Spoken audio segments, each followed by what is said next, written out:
Most of the heat-resistant tiles have peeled off. The temperature's rising. The landing wheels aren't retracting. Yep, and the number 2 nozzle won't work either. What? Are you for real? We can't live without them. I knew I should. Whatever happens,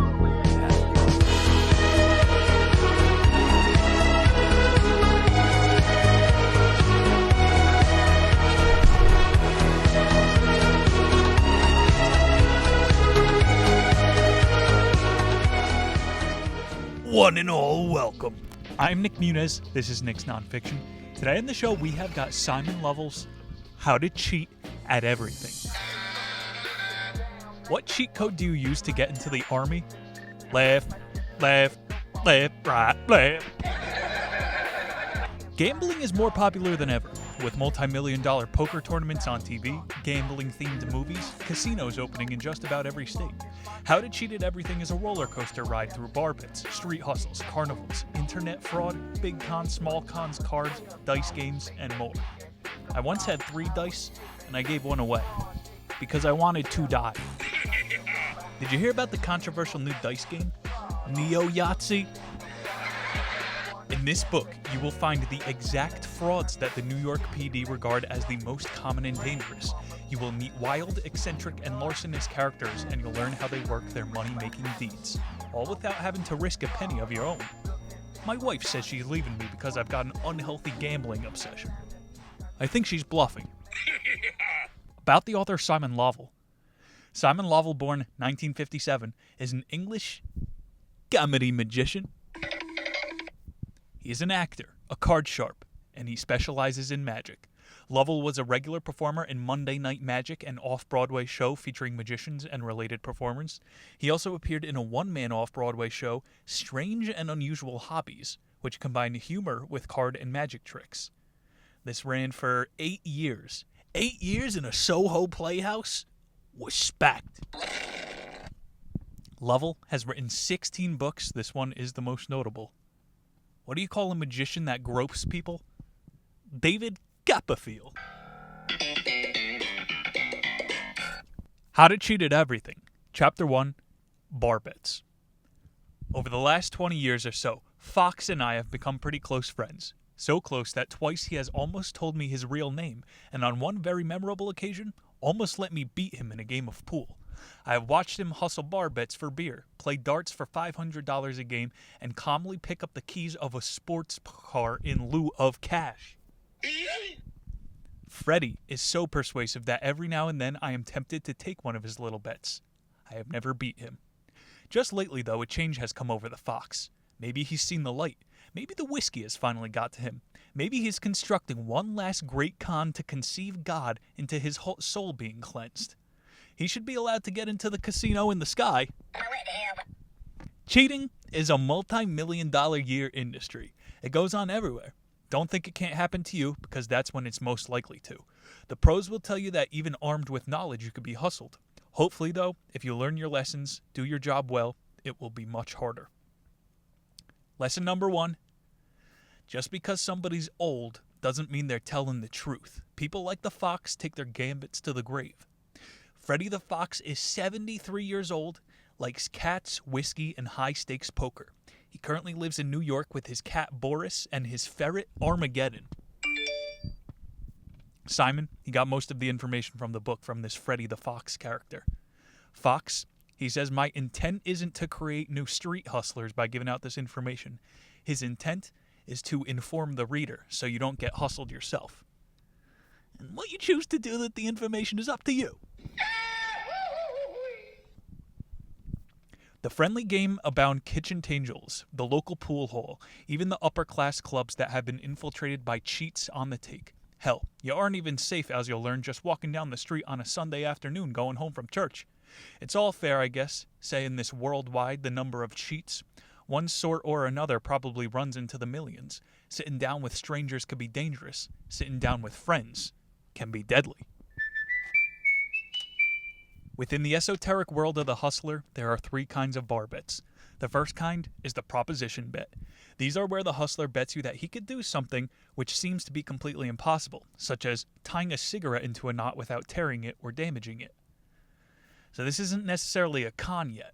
A prop bet It's just the odds are against you. The second type is known as an odds bet. These are gamblings where the mug may win occasionally, but the odds are so heavily stacked against him that it is unlikely to do so over a period of time. For instance, do you know how many people you need in a room for there to be a 50-50 chance that two will have the same birthday? This is big, guys.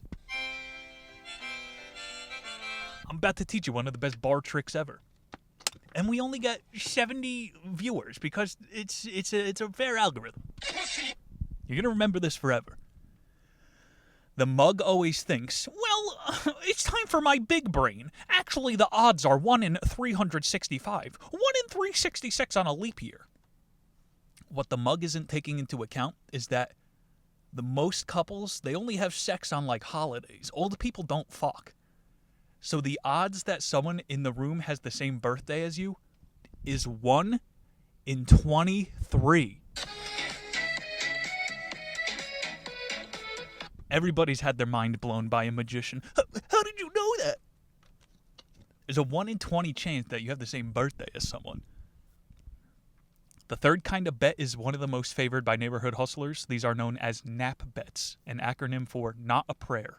Whatever the game, however much it seems to be in your favor, you have absolutely no chance of even sniffing a win. They are also known as miracle money because there's only a saint's chance you might win. Match tossing, this is one of the Fox's mainstays. You like matches, not like a tennis match. You sit at a bar and you start tossing matches. This is the hook. You try to find someone who's drinking a little bit bored. Try to make it look like you're trying to get heads or tails on the matches. So a mug stutters up to you. Hey, buddy, if I could land a match on its edge, you buy me drinks for the rest of the night. When it comes time for the prop bet, you bend the match so that it lands on its side.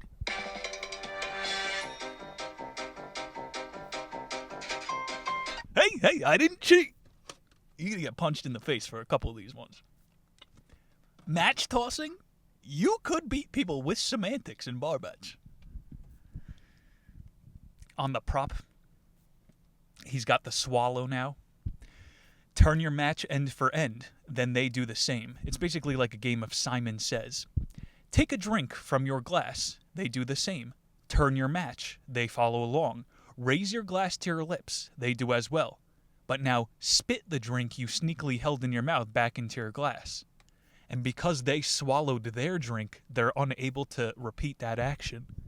There you go. You're walking away with the cash. Play Simon Says at the bar. Why do I go to work? I could just get drunk people's money. Very bad. Another trick is called the coin in the glass. This is a Fox specialty. You put a coaster over a glass, put a cigarette upright on the coaster, and then a coin on top of that. You gather some mugs around the bar, put some riders on the bet. No way you could get that coin into the glass. Hey, no banging on the table. No, the waitress can't do it. Once the money is on the table, you go on one knee and you blow upwards at the coaster, causing the coin to fall into the glass. I'm on that good cushion alcohol. Chapter 2. Daily Bread. Fox is willing to gamble anywhere, anytime. Not just the bar. Fox, he pulls the egg balance gambit on his lunch meat salesman. At the local deli, Fox takes advantage of this using the following to get his bill covered. The bet is to balance a fresh egg on the end without it falling over. The traditional and reasonably well-known way of doing this is to wet one end of the egg to stick it on some grains of salt. The salt also allows the egg to balance easily and secretly wipe away after. Should one of the inevitable riders be that no salt is allowed, Freddy uses the following. He shakes the egg violently, which will break the yolk. Then he holds the egg upright and allows the yolk, heavier than the white, to settle. With care, the egg can now be balanced on its end with the yolk faced up. You want to take some chud's money out in Oklahoma? Hey, Tex, you bet I could balance this egg on its head? You're going to blow this guy's fucking mind. On one memorable occasion, Freddy just smashed the egg on the edge of the bar. breaking it in the process. The bulk of the shell stood up. Freddy pointed out that nobody said the egg had to be in one piece. You see, you have to be careful when you're setting the riders. You're going to get falcon punched for one of these. It's okay. You're going to make out with more money. A couple bruises. This one, you can hustle just about any street smoker with. Freddy, for fun, and perhaps for small rumination, will offer to demonstrate that he can light a cigarette, take 4 full drags of it, knock the ash off, and still leave the cigarette at the exact same length. The secret is as simple as the bet. He doesn't light the cigarette at the end. He lights it in the middle. You goddamn cheated me. Get out of my town. Let's get out of here. So you light the cigarette in the middle. Hey, it didn't change length. These are kind of cheeky ones. Let's move on to the odds. You came here to learn about gambling. Even if you can't work out odds very well, at least you are slightly ahead of the game by knowing the difference between them and bad luck. By twisting or concealing the odds on a bet, the hustler can make a small fortune simply by winning more often than he loses. In other words, become the casino. All right, there's going to be a lot of numbers coming your way here. It's about over time. Another example would be rolling a single dice. There are 6 numbers on the die, so there are 6 possible outcomes. If you bet on number 6, the odds of it coming out are 1 or 6, or to put it another way, 5 against 1. If somebody offers to pay you 3 to 1 every time a 6 appears, they are hustling you. They should be paying you 5 to 1. See, it can be easier than you think. You just got to make sure the spread covers your risk. Now that the odds, you got them in your brain, keep multiplying that nightmare out and you'll discover that you need 253 calculations before it becomes a 50-50 bet. With only 30 people in the room, the odds would be up around of 8 to 1. However, this is the way Freddy gets you to think the odds are in your favor. So in this little die example, the payout has to be 8 times what you're proposing to cover your risk over time. Which brings us to the freeze out. Even 100 to 1 shot comes up once in a while. So how do hustlers like Freddy guarantee a payout on an odds proposition? They use a technique called the freeze-out. A freeze-out is a bet where 2 players agree a total sum to be gambled over a series of events. Freddy won't offer you a single bet on a prop. What he will do is offer you the proposition at a dollar bet and will end when the other player is $25 ahead. I'm saying the easiest takeaway here is you got to be the casino. If you're not the one setting the odds, you're likely in the hot seat. It was a dark winter's night, and Freddy and I were sitting in the back room of a bar in Hartford, Connecticut. I had the honor of being Freddy's driver that night and was so free to just sit and watch the action. The game was 7-card stud poker. Freddy was playing, and I assumed cheating superbly. He was on a roll, and if it carried on like this, we were going to need a car with a bigger trunk to carry the money. Then, during a game break, he suggested a fun little game with matches, just to break the monotony a little. The pile of matches on the table won him over $1,000. The game was NIM. In its simplest form, the game looks innocent enough. 20 matches are dropped onto the table. Each player in turn can pick up 1, 2, or 3 matches. The loser is the person who picks up the last match. The secret of NIM is to hit the key numbers. In other words, to leave a known number of matches on the table, which will guarantee a win. Freddy needs to hit one of the following numbers: 5, 9, 13, or 17. Alright, if you're playing matches, you throw 20 on a table, just look for the keys. 5, 9, 13, 17. And you win. Once he hits one of these key numbers, the matches are in groups of 4. So once he hits 17, just remember that key, bro. Put 20 matches on the table and you win every single time. Yummers. The infamous gambler Nick the Greek is reputed to have made nearly $250,000 playing NIM alone. Call me Nicky the Greek from now on. Chapter 3, Big Hustles. This one is called The Drunken Paw. You're enjoying a drink at your favorite bar, perhaps trying to talk to an attractive lady. The joint starts to shut up for the night. As ever, she is turning you down. But what the hell? It's a pleasant evening. You're feeling no pain from 3 or 4 martinis whisking around your system. Into the bar rolls the worst kind of drunk. Loud, obnoxious, just outside of being thrown away. Everybody takes an instant disliking to the man. Nobody wants to talk to him and are reviled when he picks on you. "Oi, mate," he says. He lurches against you. "Let me buy you a drink." "Ho, bar lady, a drink for my pal." Politely you refuse and turn away, but the man does not give up. Much as you may try to ignore him, the drunk, as well drunks do, insist on telling you the full story. In between mouthfuls of drinks and the occasional burp, he tells you, and anybody else who will listen, about how he's just won a big game of poker. He throws a deck of cards triumphantly onto the bar top. He even took the damn cards off of them. "Tell you what," he says, "I'll play you for a drink, buddy. Come on, I just can't lose today. What do you say, huh? Just a hand for fun." Drunk. Yeah, he's riding the luck. This is the drunken Paul, okay? The drunk collects his winnings and leaves the bar. And as he leaves the bar, you bend over to pick up his wallet, and what you see is a fat wallet stuffed with newspaper. Okay, you didn't see the twist coming in this one. You are the drunk guy. You go, you act loaded as fuck. You gotta have your stunt wallet ready. Okay, this is a big grift. I said these are big hustles.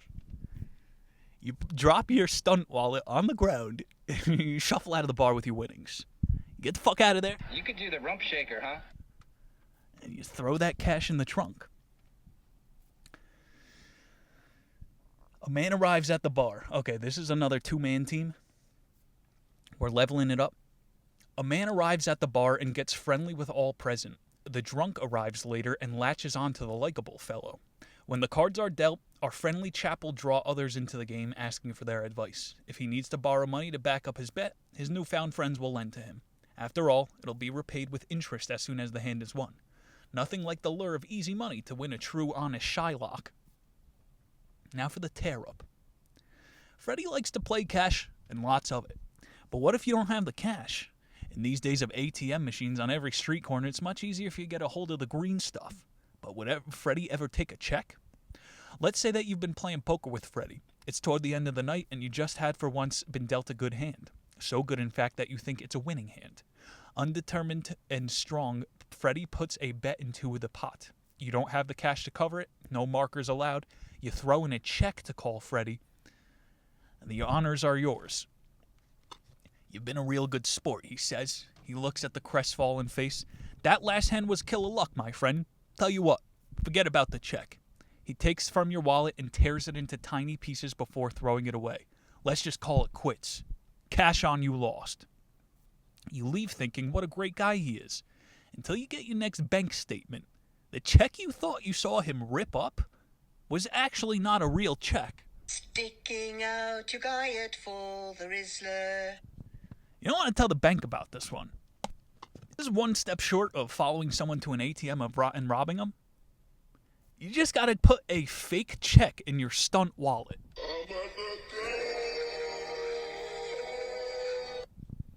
The Buff in Boulder. I've seen these gamuts go over. People got fake money and shit. This one's called the Tat. It is now very common at business conventions and seminars, which are often run at large hotels. The businessmen will have a few drinks and be in a jolly mood. After all, they've had a long day of meetings and lectures and are ready for some fun. The hotel bar is a good start. So in this one, you play a die flipping game. You keep the die under a cup. Try to bluff the highest number. But the way Freddy wins is by keeping a fake die in his pocket with only 5s and 6s on it. That's the Tat. You gotta have fake dice. Hey, are you playing a win? This one is called the Watch Fob Off. If everyone were totally honest, it is likely that a great many con men would go out of business by the end of the week. So many cons work by seeming to offer an unfair advantage to the mug before they are taken for their money. It is a reasonable busy night at a local watering hole. A man goes to the toilet. Upon his return, he has a puzzled look on his face. It appears that he's found a watch. It looks to him as though it's a pretty expensive one. He asks around if anybody lost a watch or not. You would notice if you were watching closely enough that he doesn't ask any of the bar staff.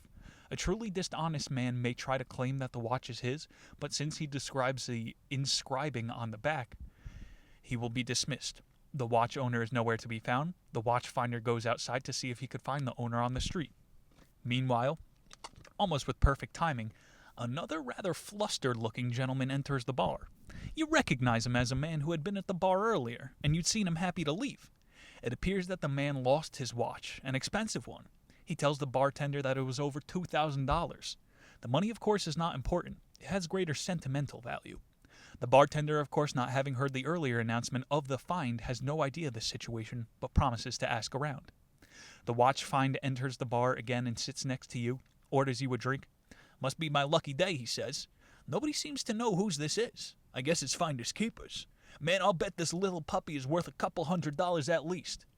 The man offers to buy you a drink to celebrate his find. As he does, he feels inside his jacket pocket. He can't believe it. He's lost his wallet. It won't take him long to try to sell you the watch. You gotta steal a guy's wallet.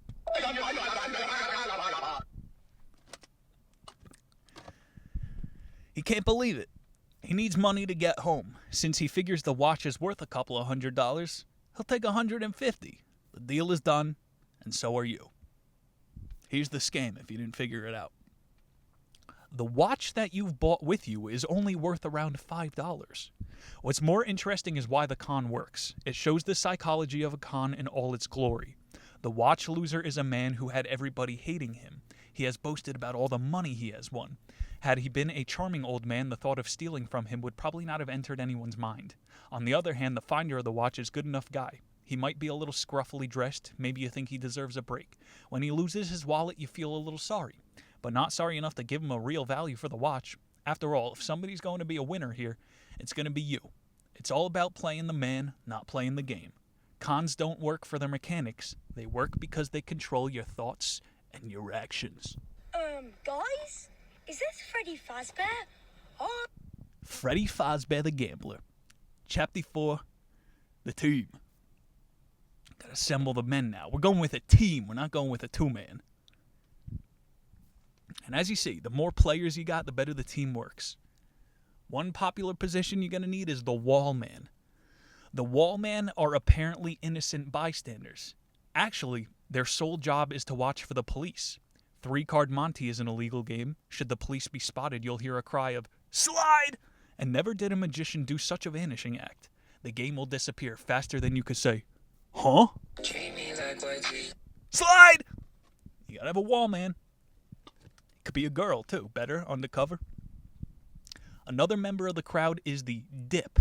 His job is obvious. Even if you don't bet on a game, he'll make sure you pay, just for the pleasure of watching. The dip, also known as a pickpocket. Another member of the team, the hook. Often a Monty team will employ a charming and attractive young lady to hook guys into the game. She will encourage you to play and perhaps just put down 10 for me, huh? It was also one of her jobs to peek the poke of the mug. In other words, she will look into your wallet as you remove money. And then you got the shills. The shills have nearly as important job as the broad tosser himself. While Freddy manipulates the cards, they manipulate the crowd. All the winners in the game were shills. The shills also manipulate with dynamic choreography, the peeking and bent corner ploy. A shill is quite easy to spot. He is the only one who ever wins money. You think casinos hire these? Number 5. Every crew needs this one. The heavy. This is the muscle. This is the end game. If you beef too loudly or do anything to mess up the flow of the play, you're going to need the muscle. Forget your ability to wrestle and box in college. Forget your occasional barroom brawl. These guys are professionals who hurt people for a living. Canada Bill, he ran the best Monty team in history. Canada Bill, whose specialty was beating preachers and priests, was said to have offered Union Pacific $25,000 a year to allow him to work the trains under the condition that he would not attempt to victimize any class passengers. Not a small sum of money, considering the book was published in 1926. He was prepared to pay that much. Just how much do you think he knew he could take? Dude, that's wild. Pacific Union, the monopoly, the railroad, they hired hustlers to cheat poor people. Canada Bill, the only man to get it better than Union Pacific Rail. Union Pacific, they get people's YouTube pages taken away. Canada Bill stuck it to him. Long used by magicians for entertainment purposes, and descriptions of the three-shell game can be found in very early tales by W.H.M. Cranbrook. In those days, the game was called the thimble and the pea. In essence, 3 thimbles were shown along with a small piece of rubber shaped like a pea. The game was very popular in American carnivals, being played with 3 half-walnut shells and a little rubber pea. Although the game had well been vanished quite a while, such a good little con couldn't slumber long. Today it is back with a vengeance and can be seen taking money at holiday resorts worldwide. It is especially common in the Mediterranean countries, where it is played with a matchbox drawer and a rolled-up piece of paper. In New York City at the time of writing this, you can see a game on Jamaica Avenue in Queens, where it's played with 3 bottle caps and a piece of sponge. Canada Bill, he took Monty onto the trains. There's no chance of picking the draw the paper ball is under, because when you make your bet, it isn't there. All the drawers are empty. After your bet has been placed, the ball will be reintroduced as a losing cover. In the process of shifting the draws around, the one containing the paper ball is pushed out forward 2 inches. As he does this, Freddy lifts the back edge of the box slightly. The ball of paper nipped between the back edge of the box and the traditionally rough working surface is squeezed out. Once the cover is chosen, Freddy pulls back the other 2 to get them away. In a reverse of the take, he will reverse the paper ball between his fingers and thumbs, allowing it to travel back under the losing cover. So everyone thinks the key is to watch the hands. He's saying to watch the wrists. A little fun just now and then is relished by the best of men. If you have nerve, you might have plenty. 5 draws 10, and 10 draws 20. Attention given, I'll show to you how umbrellas hide the peekaboo. Select your shells, the one you choose. If right, you win. If not, you lose. The game isn't fun, it's lots of fun. Jim's chances, though, are 2 to 1. And I tell you that your chances are slim to win a prize from Umbrella Jim. Can we get much higher? So high. Chapter 5. Specialty Cheats. There are some people who will tell you that some games just can't be cheated at. But Freddy says, if a game is played for money, it will have been cheated at. That means everything from tiddlywinks to chess, tic-tac-toe to the game of love. You got cheats everywhere. First up, specialty cheats, Scrabble. Freddy and his associates went through a big phase of playing Scrabble for money. Instead of counting points for fun, they counted them as $5. A score of 40 on a word would be worth $200. There's too much at stake for Freddy to leave it down to Lady Luck. Freddy used a version of the 7-card poker deal to help himself along. When he reached into the bag containing tiles, he would take the number of tiles that he needed, and then 2 more. These extra tiles would be palmed and hidden on his lap. By using very simple mucking techniques, Freddy was now able to play with 9 or 10 tiles instead of 7. This gave him a huge edge over the opponents. He just had to be real careful not to lay down an 8-letter word. That's great. Scrabble. Y'all remember Word Freak? Chess. Freddy doesn't play chess at all. It rarely played for the kind of money he likes. So it came as a shock to me to learn a few years ago Freddy had taken on a challenge bet with a chess master who had been needling him about his skills versus chance. Freddy had offered to play 10 chess masters' top students simultaneously. All games to be played to the finish so that there could be no arguments. Freddy had to get at least a draw to take $1,000 bet. I pointed out to him with the club high standards, it would be unlikely that he would get a draw on 1 game, never mind 10. He shrugged and said, "Don't worry, I'm gonna cheat." "Don't you worry, I'm gonna win. Don't you worry." Freddy won his bet. He drew 4 games, won 3, and lost 3, making the match a draw. Back at his house, Freddy was so pleased by how simple it had been, he couldn't resist telling us how he did it. It was little short of genius. He didn't even have to know how to play the game of chess. Freddy knew that he couldn't win the match himself, so he engineered a draw by playing a kind of postal chess. He arranged the boards at the match so that the players 1 through 5 were playing white, and players 6 through 10 were playing black. When one player made his move, Freddy repeated that move on board number 6. When board number 6 made a move, Freddy did the same on board number 7. Using this system all along the line meant that Freddy wasn't actually playing chess. Player 1 was playing player 2. Player 2 was playing player 3. Freddy could neither win or lose. He just had to draw. Bro, that's next level shit. You gotta be... How did you figure out how to cheat at chess? Nah, people have done this. You know, there's that chess app. If you're playing someone in that, all you do is go into the chess calculator and play an extra hard opponent, and then you graft their moves onto your board. If people have played it, it's been cheated at. Like a lot of hustlers, Freddie is a very good golfer and often plays for high stakes. But as ever, he does like to have an edge. Would you like to add an extra 10 or 12 yards onto your iron shots? Would you like help straightening out a slicer hook?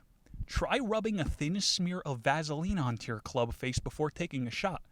Don't let your opponent see you do it. In the PGA, it's illegal, and your friends might consider it bad form. Freddie hides his Vaseline in a clear cloth. Extra 10 yards on your golf shot, right there. Pool. Nobody in their right mind would bet on a trick shot set up on a pool table. Even the most petty of hustlers know that impossible-looking shots can be made by good players combining skill and sneakiness.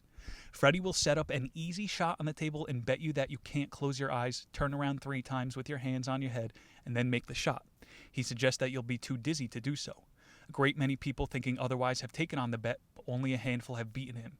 You see, while you're busy turning around, Freddie will be kindly holding your cue set for you, rather than unkindly also liberally wetting the tip of the cue with a beer.